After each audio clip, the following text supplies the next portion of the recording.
महाराष्ट्रातील प्रत्येक अपडेट जाणून घेण्यासाठी आजच मेट्रो रायगडच्या सोशल मीडिया प्लॅटफॉर्मला लाईक, फॉलो आणि सबस्क्राइब करा। भारत देश स्वातंत्र्याचा अमृत महोत्सवी वर्ष साजरा करतोय।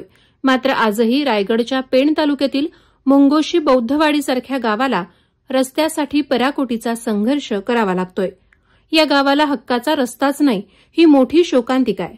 पिढ्यानपिढ्या वर्षानुवर्ष या गावाला रस्ता मिळावा यासाठी ग्रामस्थांनी शासन दरबारी चपला झिजवल्या, पण रस्ता काही मार्गी लागलाच नाही।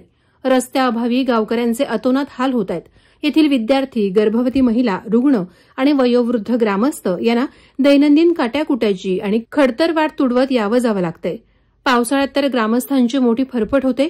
सर्प आणि कीटक यांच्यापासून त्यांच्या जीवाला धोका जाणवतोय। रस्त्याअभावी येथील मुलं शिक्षणासाठी आई-वडिलांपासून दूर घर सोडून इतरत्र राहत आहेत, तर गावातील घरापर्यंत रस्त्याची सुविधा नसल्याने मुख्य मुंगोशी गावापर्यंत येण्यासाठी येथील रुग्ण आणि गर्भवती महिलांना झोळीतून आणण्याची नामुष्की ओढवते। रस्त्यासाठी अनेकदा लढे, आंदोलनं, उपोषणं झाली, मात्र रस्त्याच्या प्रश्नावर तालुका आणि जिल्हा प्रशासन उदासीन असल्याचंच दिसून आलंय। रस्त्याअभावी मुंगोशी बौद्धवाडीतील ग्रामस्थांना अनेक अडचणी आणि संकटांना सामोरं जावं लागतंय।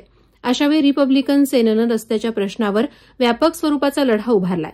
अखेर अनेक प्रयत्नांनंतर भूमी अभिलेख विभागाकडून रस्त्याच्या अनुषंगानं जागेची मोजणी करण्यात आली।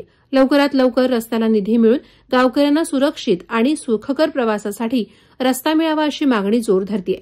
जर रस्त्याचा प्रश्न जलदतेनं सुटला नाही तर रिपब्लिकन सेनेच्या माध्यमातून मोठं जन आंदोलन छेडलं जाईल असा इशारा पदाधिकाऱ्यांनी आणि ग्रामस्थांनी दिलाय। Subscribe now and press the bell icon. Never miss an update.